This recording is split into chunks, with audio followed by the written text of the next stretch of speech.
तो कहीं कहीं शास्त्रों में ऐसा वर्णन है कि जब ठाकुर जी गैया चराते हैं, बहुत ध्यान से सुनिएगा, जब ठाकुर जी गैया चरा करके लौटते हैं वापस नंद भवन,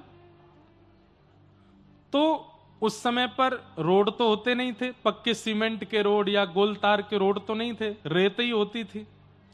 तो रेत में ठाकुर जी के ग्वाल बालों के गैयाओं के चरण चिन्ह खुर के चिन्ह बन जाते थे। तो कहते हैं कि जब ठाकुर जी गैयाओं के बीच में चलते थे तो ग्वाल बाल इतर होकर के चलते थे, ठाकुर जी के संग नहीं चलते थे। एक दिन ठाकुर जी बोले, ए मधुमंगल श्रीदामा तनसुका मनसुका सबरे सखाओ इतकु आओ, तुम सबरे मोते दूर हटके काई को चलो, मेरे संग काई को ना चलो। तो देखिए सखा हैं, पर सखा होते हुए भी उनकी भावना कैसी, क्या कहते हैं, बोले लाला तू जब पृथ्वी पे पाम धरे और पाम धर के जब अपने पाम उठावे ना, तो तेरे चरणन के चिन्हन से जो पृथ्वी पे चिन्ह बन जाए, हमारो मन ना करे कि हम वापे अपने चरण रखें या हमारे हम दूर रह के चलें, ताकि तेरे चरण चिन्ह हमको दिखते रहें। सख्य भक्ति है। इसलिए ठाकुर जी के प्रति परमात्मा बुद्धि ये प्रारंभिक भक्ति है, पर करते करते करते ऐसी स्थिति हो जाए कि ठाकुर जी के प्रति अपनत्व बुद्धि हो जाए, ये हमारे कुछ हैं, ये परम धर्म है ठाकुर जी के प्रति यही बात यहां की, सबई पुंसाम परो धर्मो यतो भक्तिर अदोक्षजे अहै तुक्य प्रतिहता ययात्मा संप्रसिदति। और भक्ति कैसी होनी चाहिए, अहै तुकी भक्ति। अहै तुकी किसको कहते हैं, अहै तुकी किसको कहते हैं, अहै तुकी भक्ति कहते हैं कि चाहे जीवन में जैसी परिस्थिति आ जाए, आपका विश्वास डगमगाता नहीं है ठाकुर जी के प्रति। चाहे धन से दिक्कत आ जाए, चाहे मन की दिक्कत आ जाए, चाहे तन की दिक्कत आ जाए, चाहे पारिवारिक पीड़ा आ जाए, लेकिन आपका विश्वास ठाकुर जी के प्रति एकजुट ही रहता है, एक रस ही रहता है। इसको अहै तुकी भक्ति कहते हैं। न नष्ट होने वाली, न कम होने वाली भक्ति अहै तुकी भक्ति है।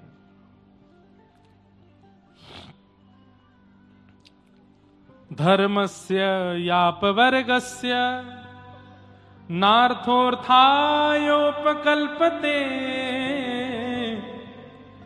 नार्थस्य धर्मैकान्तस्य कामो लाभाय स्मृत। आप सब लोगों ने एक भक्तिमती भक्त का नाम सुना होगा, जिनका नाम था करमेती बाई। नाम सुना है, करमेती बाई। राजस्थान में जैसे मीराबाई का प्रसिद्धि है, ऐसे ही एक राजस्थान की परम भक्ता हुई श्री करमेती बाई जी। बहुत सुंदर चरित्र है करमेती बाई का। तो करमेती बाई 4 भाइयों के बाद में जन्मी थी अपने पिताजी के यहां। ब्राह्मण कुल में जन्म हुआ था और उनकी कुल देवी के आशीर्वाद से जन्म हुआ था। इनके पिताजी को कोई संतान नहीं थी, कुल देवी से संतान मांगने के लिए गए और ये भाव रखा कि अगर संतान नहीं हुई तो मैं अपना शीश बलि के रूप में चढ़ा दूंगा देवी के आगे। तो बीच रास्ते में ही देवी प्रकट हो गई और देवी ने प्रकट होकर के कही, जाओ 4 पुत्र होंगे तुमको। तो इनके पिताजी, करमेती बाई के पिताजी रोने लगे, बोले मां आपने 4 पुत्रों का वरदान तो दिया, लेकिन मेरे मन में इच्छा है कि एक पुत्री और हो। तब देवी मां बोली, मैंने पहली बार ऐसा व्यक्ति देखा है जो पुत्री मांग रहा है, नहीं तो लोग पुत्र ही मांगते हैं, तुमको पुत्री की इच्छा क्यों है। तब इनके पिताजी ने कहा कि पुत्र होने से तो यह पता चलता है कि हम माता पिता हैं, लेकिन पुत्री होने से यह पता चलता है कि हमारा जीवन किसी के लिए है, हमारा जीवन भी एक श्रेष्ठता के लिए है, हमारे जीवन में भी एक बहुत बड़े दान पुण्य का अवसर आएगा इसके दान के लिए, इसलिए आप एक पुत्री प्रदान करो। तो देवी इतनी प्रसन्न हो गई, उन्होंने कहा विद्वान संपत्तिवान यौवनवान पुत्र होंगे तुम्हारे, लेकिन भक्ति का वरदान मैं तुम्हारी बेटी को दूंगी। तुम्हारी भक्ति तुम्हारी बेटी ऐसी भक्त बनेगी कि उसका चरित्र कथाओं में सुनाया जाएगा, मंच से कहा जाएगा। और तब उन्हीं ब्राह्मण के घर में 4 पुत्र हुए। 4 पुत्रों के बाद देवी की कृपा से, कुल देवी की कृपा से कृष्ण भक्त श्री करमेती बाई जी का जन्म हुआ, जिनका चरित्र नाभाजी ने भक्तमाल जी में भी गाया और भी कई संतों ने गाया। करमेती बाई, करमेती बाई जी के प्रसंग के 2, वैसे तो बहुत अच्छा प्रसंग है, पर मैं एक दो भाव सुनाऊं। इनका विवाह निश्चित हुआ, एक राजघराने के एक अच्छे कुल के बालक से इनका विवाह संपन्न हुआ। तो विवाह जिस दिन होना था उस दिन बारात सामने आई।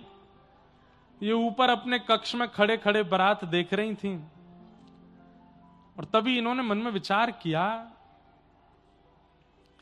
कि मैंने जन्म किसी का घर बसाने के लिए, अपना घर बसाने के लिए, गृहस्थाश्रम में जाने के लिए नहीं लिया है। मैंने जन्म ठाकुर जी की भक्ति के लिए लिया है, और अपनी भक्ति के द्वारा असंख्य भक्तों को भक्ति का मार्ग दिखाने के लिए लिया है। सब लोग इधर देखिए, ध्यान से सुनो। लेकिन माता पिता जबरदस्ती मेरा ब्याह कर रहे हैं, क्या करूं? तो द्वार पर बारात आ गई थी, और करमेती बाई उसी समय घर छोड़ के चली गई। ये नहीं पता था जाना कहां है, बस इनको ये पता था कि मेरे घर से उत्तर की दिशा में, मेरे घर से उत्तर की दिशा में वृंदावन है। ये नहीं पता था वृंदावन का रास्ता कहां है, कहां से मुड़ना, कैसे, बस उत्तर दिशा की ओर चल पड़ी करमेती बाई। द्वार पर बारात खड़ी थी, माता पिता दुल्हा का सत्कार कर रहे थे, और बहू बेटी घर से चली गई। विवाह नहीं हो पाया, पूरे नगर में ढूंढा, पुत्री नहीं मिली। तब इनके दुखित पिताजी ने नगर के राजा को कहा कि मेरी बेटी घर छोड़ के चली गई है, मेरे पास तो सैन्य बल नहीं है, आप मेरी बेटी को ढूंढवाइए, कहां है वो।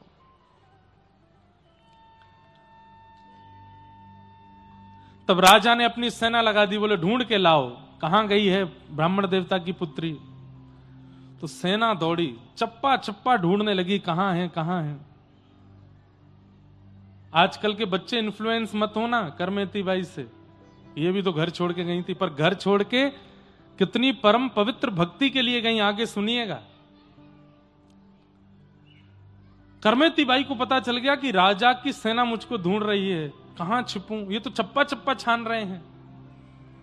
तभी इन्होंने देखा कि एक रेगिस्तान में ऊंट पड़ा है मरा हुआ, और गीदड़ आदि उस ऊंट को भीतर से खा गए, बाहर का कंकाल बस पड़ा है।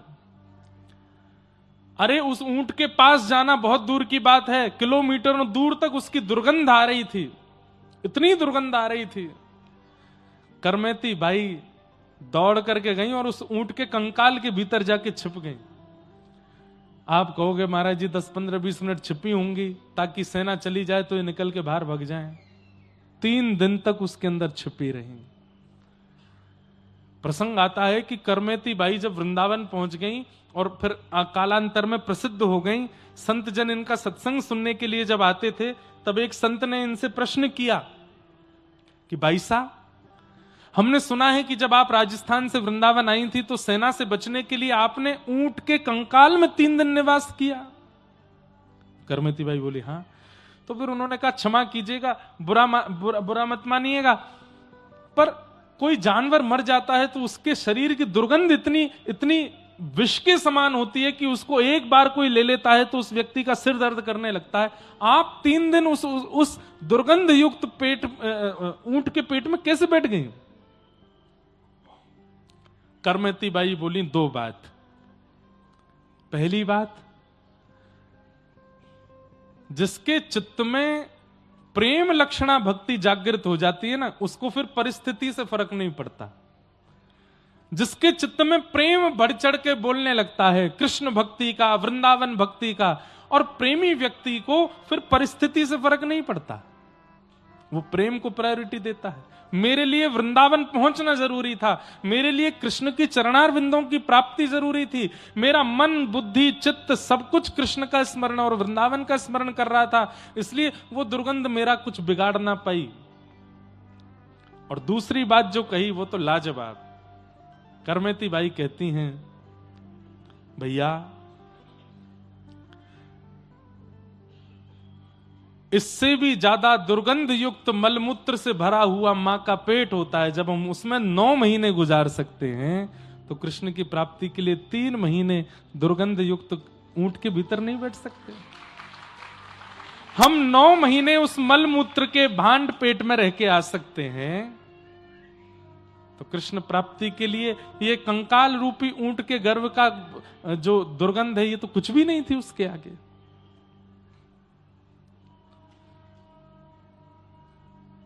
करमेती बाई, कभी मुझे अवसर मिलेगा मैं 2-3 दिन केवल करमेती बाई का प्रसंग, बहुत सुंदर है, बहुत अद्भुत है। हमारे श्री नारायण दास भक्तमाली जी पूज्य बक्सर वाले मामा जी ने पूरी करमेती बाई का चरित्र लिखा है, गाया है, इतना अद्भुत है।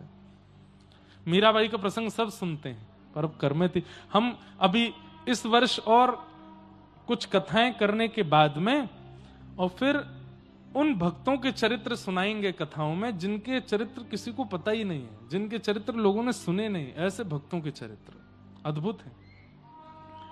तो फिर एक प्रसंग और आता है कि करमेती बाई जब वृंदावन आ गई, कुछ सालों बाद इनके पिताजी को पता चला कि करमेती वृंदावन में है, तो वो गुस्से में भर करके लड़ने के लिए अपनी पुत्री के पास गए। यमुना के तट पर परनकुटी बना करके करमेती बाई रहती थी। घर छोड़ा लेकिन भोग विलास में नहीं पड़ी हैं, वो एक तपस्विनी जैसा जीवन जी रही हैं। अरे क्या बताएं, सुंदरता ऐसी थी कि कोई भी मोहित हो जाता, पर भजन के प्रभाव से करमेती बाई ने अपना रूप ऐसा बना लिया कि कोई काम भाव से अगर उनके पास आ भी जाता था तो करमेती बाई का रूप देख करके उसका काम नष्ट हो जाता था। ऐसी करमेती बाई। पिताजी क्रोध में भर के आए, वृंदावन में पूछा कहां है करमेती, किसी ने बताया यमुना के तट पर बैठी हैं, कुटिया बना के रहती हैं। जैसे ही पिताजी ने करमेती बाई की कुटिया देखी, आधा क्रोध तो वहीं ठंडा हो गया। उस कुटिया में मानो जैसो भक्ति नृत्य कर रही हो, और जैसी कुटिया के भीतर प्रवेश करके करमेती को देखा, पिता के नेत्र सजल हो गए। क्या कमी थी घर में? मखमली चादर, मखमली गद्दे पर सोना, 3 समय 4 समय गरम गरम फुल्का पाना, एक राजघराने जैसा शौक, सब कुछ छोड़ करके मेरी बेटी यहां बालुका में बैठी है। करमेती बाई ने नेत्र खोल के जब अपने पिता को देखा, प्रणाम किया, पिताजी आइए। कैसे आए? ममता नहीं है चित्त में कि रोने लग गई हो ना? बोले बेटी मेरे अंदर क्रोध तो बहुत था पर पता नहीं कहां चला गया, लेकिन एक प्रश्न अभी तक मेरे चित्त से नहीं गया है, उस प्रश्न का उत्तर जानने आया हूं मैं। बोले क्या पिताजी? तूने एक बार भी विचार नहीं किया कि मेरे पिता की नाक कट जाएगी? मेरे पिता को समाज में मुंह कैसे दिखाएंगे अगर मैं घर छोड़ के भाग गई तो? मेरे द्वार पर बारात खड़ी थी लाली, एक परिवार अपना पूरा घर सजा करके और किसी दूसरे परिवार के स्वागत में वहां खड़ा था। एक व्यक्ति दुल्हा बन करके आया, उसके माता पिता सब परिवार लोग आए। तूने एक नहीं 2-2 परिवार और पूरे कुल में मेरी नाक कटा दी। तूने एक बार भी विचार नहीं किया कि मेरे पिता के साथ क्या होगा अगर मैं ऐसा करूंगी तो? माना तेरी भक्ति प्रधान है, माना तेरा वृंदावन आना निश्चित है, माना कि तुझे कृष्ण भक्ति चाहिए, लेकिन तूने अपने पिता का चिंतन क्यों नहीं किया? करमेती बाई ने ऐसा उत्तर दिया, हो सकता है कि माता पिताओं को अच्छा ना लगे, लेकिन यह बिल्कुल शास्त्रीय बात थी। करमेती बाई क्या बोली? पिताजी मेरी क्षमा बहुत छोटी है आपके अपमान के आगे, इसलिए मैं अगर क्षमा मांगूंगी तो शायद मैंने जो किया उसमें मुझे क्षमा नहीं मिलेगी। लेकिन ये संसारी विषय है, आध्यात्मिक विषय यदि देखोगे तो पिताजी मेरी बात आपको कड़वी लगेगी, आप कहो तो मैं कह दूं। पिताजी बोले बोलो। बोले पिताजी नाक उनकी कटती है जिनकी नाक होती है, और नाक उन्हीं की होती है जो कृष्ण के होते हैं, जो राम के होते हैं, जो नारायण के होते हैं, जो गुरु के होते हैं। पिताजी संसार के विषय भोगों में, इस संसार के लोक रंजन में, इस संसार के लोग जो कभी किसी के नहीं हो सकते, इनके लिए नाक बचाने के लिए आप अपनी भक्त बेटी का एक विषयी जीव से ब्याह कर रहे थे। नाक आपकी नहीं कटी पिताजी, अगर ब्याह हो जाता तो मेरी कट जाती, क्योंकि मैं कृष्ण की हूं, मैं राम की हूं, और उसके बाद भी एक विषयी व्यक्ति को अपने जीवन में आने का अवसर देती मैं, मेरी नाक कटती पिताजी। नाक तो उनकी होती है जो ठाकुर जी के होते हैं। आपको फिर भी लगा कि मैंने अपराध किया, तो इस अपराध की भरपाई मैं केवल एक भाव से कर सकती हूं, सालों से जिनकी सेवा कर रही हूं ठाकुर जी की, अब ये मैं आपको प्रदान करती हूं, इनकी सेवा करो। आपके अब मैं नहीं हूं आपके यहां, मेरी जगह ये विराजेंगे। और अपने घर के ठाकुर जी दिए। पिताजी के चित्त का जितना विषाद था सब चला गया। और करमेती बाई के ठाकुर जी आज भी राजस्थान के सीकर जिले में विराजमान है, वही ठाकुर जी, उनको लाकर के पिताजी ने विराजमान किया, और माता पिता का वह नाक कट गई वाला विषाद निकल गया, और वे दोनों भी कृष्ण भक्त होकर के भगवत धाम की प्राप्ति कर गए। ऐसी करमेती बाई, उनका प्रसंग, बंधुओं मीराबाई, करमेती बाई, इनके प्रसंग सुन लीजिए, इन जैसा बनना बहुत मुश्किल है। पर परम धर्म कहते भी ऐसी ही भक्ति को हैं। हम आप जो कर रहे हैं वो धर्म है, पर इस प्रकार की जो भक्ति है उसे परम धर्म कहते हैं। जो ठाकुर जी के प्रति इतनी प्रीति, इतना लगाव, इतना कि सर्वस्व त्याग दिया ठाकुर जी के लिए, ऐसी भक्ति, इसी को परम धर्म कहते हैं। धर्मस्य यापवर्गस्य नार्थोर्थायोपकल्पते, नार्थस्य धर्मैकांतस्य कामो लाभाय स्मृत। धर्म कैसा है? बोले अपवर्ग है। बहुत ध्यान से सुनिएगा, बड़ा अच्छा प्रसंग है ये, बड़ी अच्छी बात बता रहे यहां सूत जी। धर्मस्य आपवर्गस्य, धर्म पवर्ग नहीं है, अपवर्ग है। पवर्ग में 5 शब्द आते हैं, प फ ब भ म। पवर्ग शब्द होते हैं हिंदी वर्णमाला में, प फ ब भ म। तो पा से बनता है पाप, फ से बनता है फल, ब से बनता है बंधन, भ से बनता है भय, और म से बनता है मृत्यु।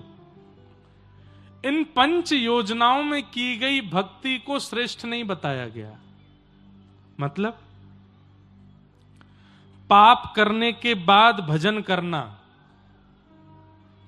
पाप करने से पहले करना चाहिए था, अब पाप हो गया, अब डर के कारण भजन में लग गए, डर के कारण हनुमान जी के पास, शनि महाराज के पास, कुल देवता के पास, कुल देवी के पास घूम रहे हैं, हमसे पाप हो गया। वो भजन भजन नहीं माना जाता, वो प्रायश्चित माना जाता है। उस भजन के फल से ठाकुर जी प्रसन्न नहीं होते, आपके पाप को नष्ट करते हैं, इसलिए उसको श्रेष्ठ भजन नहीं माना गया। पाप के बाद किया गया भजन, फल की प्राप्ति से किया गया भजन, उसको भी श्रेष्ठ नहीं माना जाता। किसी कामना से किया गया भजन, प फ फिर आता है ब, यानी कि बंधन युक्त, बंधन मुक्त होने के लिए किया गया भजन, उसे भी श्रेष्ठ नहीं माना जाता।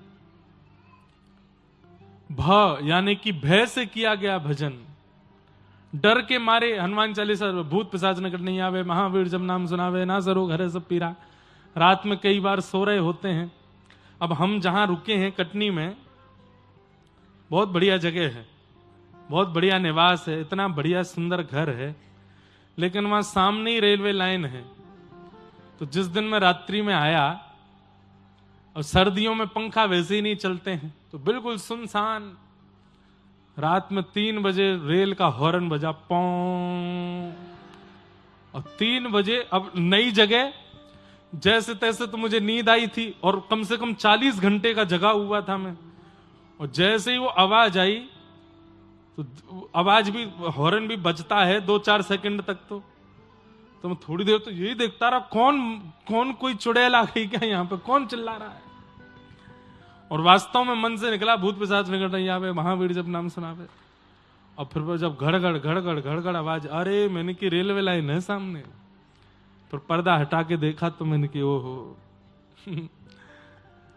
तो भय से किया गया भजन उसको भी श्रेष्ठ नहीं माना जाता।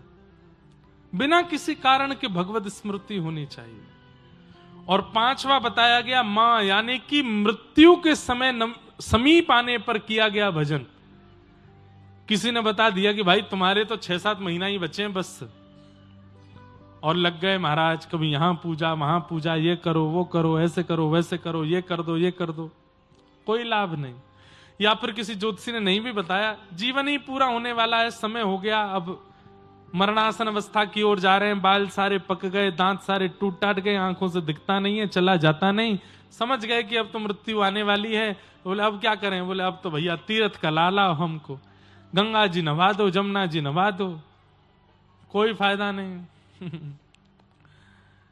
हमारा कहने का मतलब है जीवन भर नहीं किया और अंतकाल में यदि धर्म का स्मरण कर रहे हैं तो उसका कोई फायदा नहीं है। उसका यही समझिए कि घर में आग लग गई, आप कुआं खोद रहे हो, अरे अब क्या फायदा? पहले ही कुआं, घर बनने से पहले कुआं बनना चाहिए था, ताकि कभी आग लगे तो तुरंत जल निकाल के। पुरानी बात है, आजकल तो वो लग जाते हैं, क्या बोलते हैं उसको, फायर वाले अंदर लग जाते हैं। घर में आग लगे तो तुरंत बुझा दो। भजन क्या है? पाप की अग्नि, भोग की अग्नि, माया की अग्नि अगर कभी हमारे जीवन रूपी घर में लगे तो हम भजन के माध्यम से उसको तुरंत शांत कर दें। अब जीवन भर तो आपने उस अग्नि को शांत किया नहीं, उसको भोग विलासों में सब व्यस्त कर दिया, अंतकाल में याद कर रहे हो, कोई फायदा नहीं। तो पाप, फल, भय, बंधन और मृत्यु, इन 5 भावों में किया गया भजन, उसको उचित भजन नहीं मानते। धर्म तो बिना इन 5 के होना चाहिए, बिना निष्काम होना चाहिए। आगे भगवान के अवतारों के विषय में बताया, श्रीमद् भागवत जी की रचना कैसे हुई इस विषय को प्रतिपादित किया गया। अनेक वेद पुराणों की रचना करने के बाद वेद व्यास जी का चित्त शांत नहीं था। तब नारद जी महाराज ने आकर के कहा, व्यास जी ऐसे ग्रंथ की रचना करो, ऐसे भाव की रचना करो जिसको सुनकर के बड़े बड़े योगी, जपी, तपी और निर्ग्रंथा ठाकुर जी से प्रेम करने वालों का कल्याण हो। तब वेद व्यास जी महाराज ने श्रीमद् भागवत की रचना की, जहां पर भगवान का ऐश्वर्य नहीं, भगवान का प्रेम दिखाया गया। ऐश्वर्य ग्रंथ तो बहुत सारे हैं, लेकिन ठाकुर जी का प्रेमास्पद, ठाकुर जी के प्रेम को प्रतिपादित करने वाला ग्रंथ श्रीमद् भागवत है। नारद जी महाराज ने पूर्व जन्म की कथा सुनाकर के वेद व्यास जी को प्रोत्साहित किया और श्री वेद व्यास जी महाराज ने भागवत की रचना की। अब बहुत ध्यान से सुनिएगा। श्रीमद् भागवत की रचना हो गई।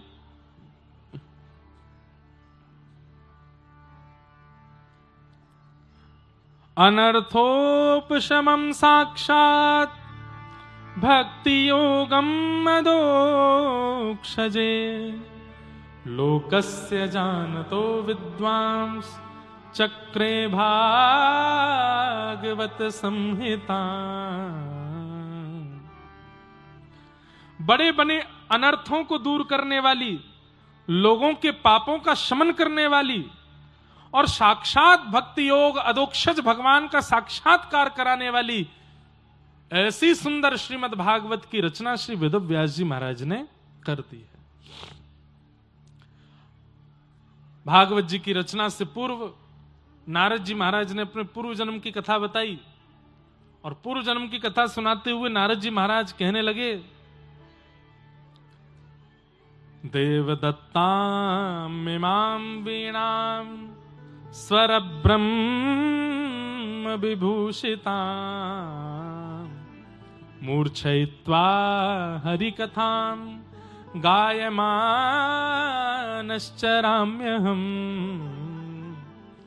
ये जिस राग में अभी हम श्लोक गा रहे हैं ना, ये राग ठाकुर जी का सबसे प्रिय राग है। हमको संगीत ज्यादा नहीं आता, कहीं आप ये मत सोचना कि हम बहुत बड़े मार्तंड हैं संगीत के, पर थोड़ा बहुत आता है, ज्यादा नहीं आता। ये राग जो लोग कंठ वाले यहां बैठे, जिनके पास बढ़िया कंठ है, ध्यान से सुनिएगा, ये राग ठाकुर जी को बहुत प्रिय है, इसका नाम है केदार राग। कौन सा राग? केदार ही है ना भैया? ठीक है, यही हमारे गुरुजन हैं, यही सिखाते हैं हमको, यही बता देते हैं, मंच पे जाके ऐसा बोल देना आप। केदार ठाकुर जी का इतना प्रिय राग है। हमारे भारत के गुजरात प्रांत में परम भागवत श्री नरसिंह मेहता जी का जन्म हुआ। नरसिंह मेहता कौन? मुचकुंद के स्वरूप, मुचकुंद के अवतार श्री नरसिंह मेहता जी। और श्री नरसिंह मेहता जी को भगवान ने प्रसन्न होकर के ये राग दिया है। किसी को ठाकुर जी ने भजन दिया, किसी को ठाकुर जी ने नाम दिया, किसी को ठाकुर जी ने स्वरूप दिया, किसी को ठाकुर जी ने प्रकट होकर अपनी प्रतिमा दी, किसी को ठाकुर जी ने यज्ञ अनुष्ठान दिया, किसी को ठाकुर जी ने गुरु दिए, पर नरसिंह मेहता जी को ठाकुर जी ने ये राग दिया। बोले जब जब तुम इस राग को गाओगे मैं आऊंगा, मैं तुम्हें दर्शन दूंगा। तो नरसिंह मेहता जी जब इस राग को गाते थे, ठाकुर जी आते थे। राग केदार बहुत सुंदर है, ठाकुर जी को बहुत प्रिय है। हम नरसिंह मेहता जी के भाव से कभी कभी श्लोक इस राग में गाते हैं। तो नारद जी महाराज क्या कह रहे हैं यहां पे, बहुत समझने जानने योग्य बात है। देवदत्ताम मिमाम वीणाम स्वर ब्रह्म विभूषिताम मूर्छयित्वा हरिकथाम गायमानश्चराम्य हम। नारद जी कह रहे हैं मेरे हाथ में जो ये वीणा तुम लोग देख रहे हो, ये वीणा मुझको स्वयं ठाकुर जी ने प्रसन्न होकर के दी है। अभी ले लूंगा लाला, बैठ जाओ। ये स्वयं ठाकुर जी ने प्रसन्न होकर के मुझको दी है। बंधुओं, हम सबको ठाकुर जी ने प्रसन्न होकर के एक एक गुण प्रदान किया है। इस संसार में जन्म लेने वाला हर व्यक्ति, मुझसे बैठा पीछे खड़े होने वाले तक व्यक्ति तक, यहां बैठे जितने लोग हैं, सबके अंदर एक गुण होगा ही होगा। ऐसा हो नहीं सकता कि किसी के अंदर कोई गुण ना हो। एक गुण तो है।